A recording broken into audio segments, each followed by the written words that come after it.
फटाफट अंदाज में खबरों पर डालेंगे नजर, लेकिन उससे पहले इंदौर से आ रही बड़ी खबर। लोकायुक्त की बड़ी कार्रवाई की जानकारी मिल रही है। आय से अधिक संपत्ति के मामले में आदिम जाति मर्यादित पीथमपुर में पदस्थ सहायक प्रबंधक के घर पर छापा पड़ा है। इंदौर, धार, मानपुर में एक साथ 5 ठिकानों पर छापा मारा गया और सहायक प्रबंधक और उनके भाई के खिलाफ शिकायत हुई थी, जिसके बाद इंदौर में भाई के घर और धार में सहायक प्रबंधक के बंगले पर छापा मारा गया और साथ ही मानपुर में भांजे के फार्म हाउस पर सर्च हुई।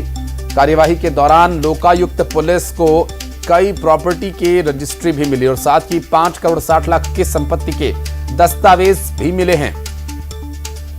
और एक्सक्लूसिव कुछ तस्वीरें छापेमारी के दौरान की जो सामने आई वो आपको हम दिखा रहे हैं। इस वक्त जो इंदौर में एक्शन लिया गया,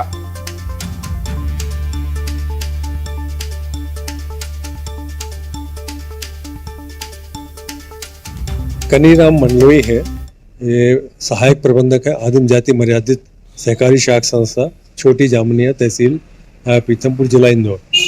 इनके और इनके भाइयों के विरुद्ध आय से अधिक संपत्ति अर्जित करने के संबंध में शिकायत प्राप्त हुई थी, जिस पर से लोकायुक्त इंदौर पुलिस अधीक्षक श्री राजेश सहाय जी द्वारा इसका सत्यापन करवाया गया।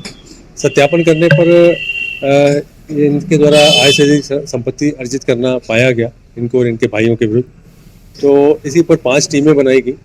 उन टीमों का नेतृत्व करते हुए डीएसपी अनिरुद्ध वादिया, इंस्पेक्टर विक्रम सिंह, इनके द्वारा इनके भाई ग्राम जामुनिया में कनीराम के निवास पर जो है टीम के द्वारा सर्चिंग की जा रही है। और यहाँ इंस्पेक्टर राजेश ओरिया की टीम द्वारा अलंकार पैलेस इंदौर में इसके भाई हेम सिंह के घर पर तलाशी की कार्रवाई की जा रही है। डीएसपी दिनेशन पटेल, प्रतिभा तोमर इंस्पेक्टर द्वारा छोटी जामुनिया जिला धार के फार्म हाउस पर, डीएसपी प्रवीण बघेल द्वारा श्री कृष्ण कॉलोनी जिला धार पर और भांजे करण के निवास स्थान अमूल अजमेरा सदर बाजार मानपुर पर इंस्पेक्टर राहुल गजबिया द्वारा तलाशी की कार्रवाई। और मिथिलेश हमारे सहयोगी इस वक्त हमारे साथ जुड़ गए। मिथिलेश, लोकायुक्त की टीम सर्द मौसम में जमकर पसीना बहा रही है, कभी भोपाल तो कभी इंदौर, कार्रवाई अलग अलग जगह हो रही है, लेकिन इंदौर में जो एक्शन लिया गया उसके बारे में क्या डिटेल्स हैं अपने पास?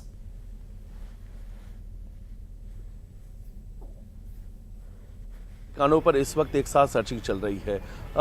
कनीराम मंडलोई जो है सहायक प्रबंधक है आदिम जाति कल्याण विभाग सहकारी संस्था में, और इनके खिलाफ लगातार शिकायत मिल रही थी कि आय से अधिक संपत्ति है।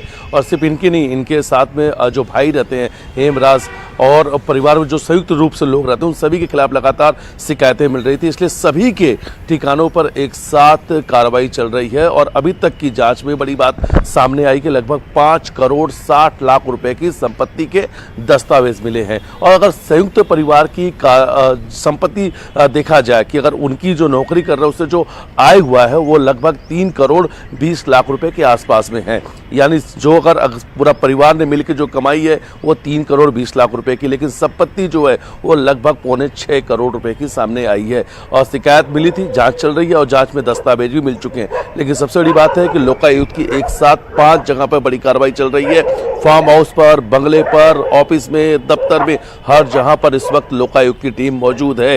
जहां जहां पे शिकायत मिली थी कि यहां पर दस्तावेज हो सकते हैं, यहां पर कुछ न कुछ रखा हो सकता है जो अवैध है, और वहां पर इस वक्त डीएसपी मौजूद है और डीएसपी रैंक के अधिकारी जांच कर रहे हैं। 5 टीम है और 5 टीम में इस वक्त डीएसपी रैंक के अधिकारी शामिल हैं। देर शाम तक ये जांच चलने की बात कही जा रही है, लेकिन आज एक बड़ा सर्चिंग अभियान चलाया जा रहा है लोकायुक्त का, और लोकायुक्त की कार्रवाई में अब तक 6.25 करोड़ रुपए के दस्तावेज मिल चुके हैं।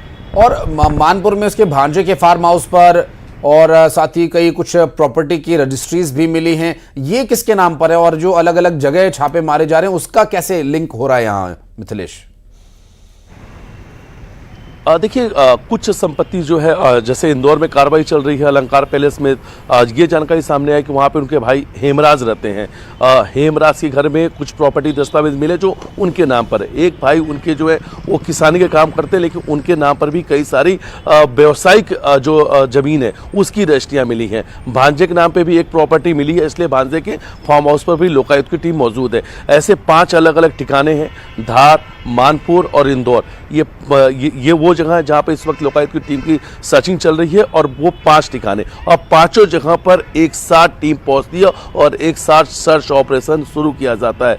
और इसमें डीएसपी रैंक के जो अधिकारी हैं उन्होंने कहा, जो इंदौर में सर्चिंग अभियान में जुटे हुए हैं, उन्होंने कहा कि लगातार लोकायुक्त को शिकायत मिल रही थी इनके खिलाफ कि इनके पास में आय से अधिक संपत्ति है। एसपी को शिकायत मिली थी और एसपी के निर्देश पर, लोकायुक्त एसपी के निर्देश पर बड़ी कार्रवाई चल रही है। और आज शाम तक कई करोड़ों रुपए की और संपत्ति की बात कही जा रही है कि कई करोड़ रुपए के संपत्ति के जो दस्तावेज है वो भी लोकायुक्त को मिल सकते हैं। और डिटेल्स लेने के लिए आपके पास फिर लौटेंगे मिथिलेश। इस खबर पर जानकारी के लिए बहुत बहुत शुक्रिया, लेकिन आप रहिएगा हमारे साथ, कुछ और खबरों पर डिटेल्स आगे आपसे लेंगे। अगली खबर भोपाल से, जहां परिवहन विभाग के कांस्टेबल सौरभ शर्मा को लेकर आयकर और ईओडब्ल्यू की छापेमारी जारी है। सूत्रों के मुताबिक जांच टीम को करोड़ों के लेन देन को लेकर दस्तावेज और डायरी मिली है। वहीं सौरभ के दोस्त चेतन ने भी पूछताछ में अहम सुराग दिए हैं। कहा यह जा रहा है कि सौरभ पूरे प्रदेश में उगाही का काम करता था, कई बड़े लोग और बड़े अधिकारियों तक उसकी रकम जाती थी। सौरभ शर्मा के दफ्तर में जांच की गई और दफ्तर के सामने लगे सीसीटीवी से जांच की टीम को कई अहम क्लू मिले हैं। दरअसल कार से निकलने की तस्वीर भी सामने आई है और जांच टीम को मिली है। दरअसल अब तक सौरभ शर्मा हाथ नहीं आया, जो कि अभी एक बड़ी चुनौती बना हुआ है। आयकर और ईओडब्ल्यू की टीम लगातार उसे भी तलाश कर रही है।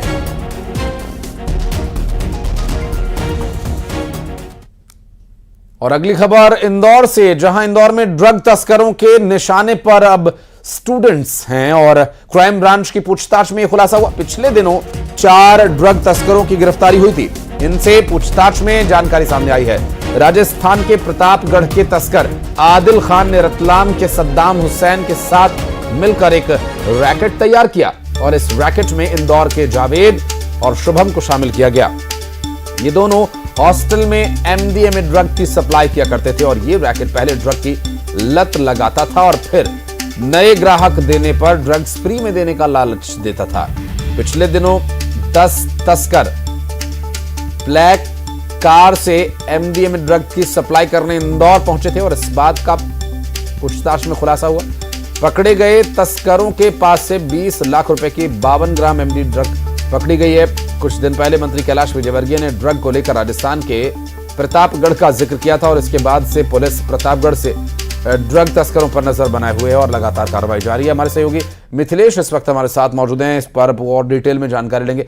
मिथिलेश, मैंने मुंबई में ये नशे का जहर स्टूडेंट्स को सप्लाई करना, क्योंकि सबसे सॉफ्ट टारगेट और इजी टारगेट वही है और इस उम्र में अगर नशे की लत लग जाए तो फिर आदमी जिंदगी भर उससे निकल पाने में असहाय महसूस करता है। अभी यहां पर नशे के खिलाफ जो कार्रवाई चल रही है, क्या कुछ जानकारी अपने पास इसके बारे में? आशीष, 4 ड्रग्स तस्कर गिरफ्तार हुए थे। जब इनसे पूछताछ चल रही थी, इसमें 2 ड्रग्स तस्कर बड़े थे। एक प्रतापगढ़ का कनेक्शन उसमें था और दूसरा रतलाम का था। प्रतापगढ़ वाले ने संपर्क रतलाम के ड्रग्स तस्कर से कर रखा था। और देखिए, मंत्री कैलाश विजयवर्गीय ने कुछ दिन पहले ही स्पष्ट कहा था, पुलिस वालों से चर्चा जब उनकी हुई थी, उन्होंने कहा था कि कार्रवाई आप लोग कर रहे हैं, लेकिन इस कार्रवाई को आप राजस्थान के प्रतापगढ़ से कीजिए, क्योंकि उन्हें भी जानकारी मिली है कि अगर इंदौर में जो ड्रग्स आता है सबसे ज़्यादा राजस्थान के प्रतापगढ़ से आता है। अब प्रतापगढ़ का जो नेटवर्क था उस पर लगातार क्राइम ब्रांच की कार्रवाई चल रही थी। अब इस बार जो ड्रग्स तस्कर गिरफ्तार हुए हैं, उनसे पूछताछ में एक बड़ी जानकारी सामने आई कि ये अलग तरीके का गिरोह बनाना चाह रहे थे। फिलहाल अभी शुरुआत में 4 लोगों का ये गिरोह है, लेकिन ये धीरे धीरे इसकी संख्या बढ़ाने वाले थे और ये यूथ को टारगेट करने वाले थे, स्टूडेंट को टारगेट करने वाले थे। और सबसे पहले ये लोग स्कूलों के आसपास में, कॉलेजों के आसपास में जिम और पब ऐसे सेंटर को ये चिन्हित करते थे।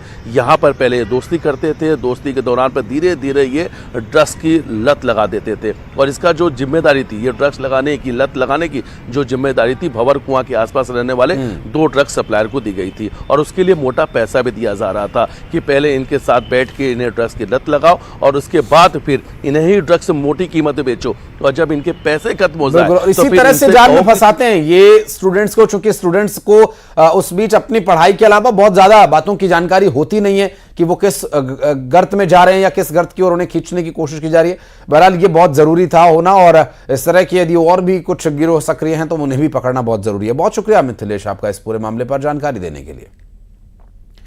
खंडवा से अगली खबर, जहां नेशनल हाईवे पर एक हादसा हुआ और मिनी ट्रक और कार की टक्कर हुई। दरअसल कार सवार की मौके पर ही मौत हो गई। आपको बता दें कि दुल्हार फाटे के पास यह हादसा हुआ। मामले की तफ्तीश में फिलहाल पुलिस जुटी हुई है। मिनी ट्रक और कार की टक्कर और कार सवार की मौके पर ही मौत हो गई। देखिए, दुर्घटना के बाद पलटी हुई दुर्घटनाग्रस्त कार आप देख सकते हैं इस वक्त इंदौर नेशनल हाईवे पर, जहां खंडवा इंदौर के रास्ते पर यह हादसा हुआ और कार सवार की मौके पर ही मौत हो गई।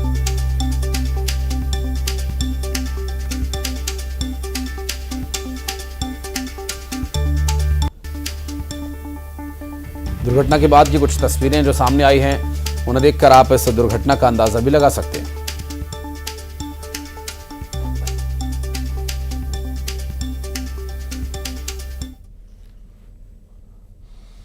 और अब बढ़ते हैं आगे, फटाफट अंदाज में दिखाते हैं आपको 100 बड़ी खबरें। शुरुआत करते हैं सुपर फास्ट 100 की।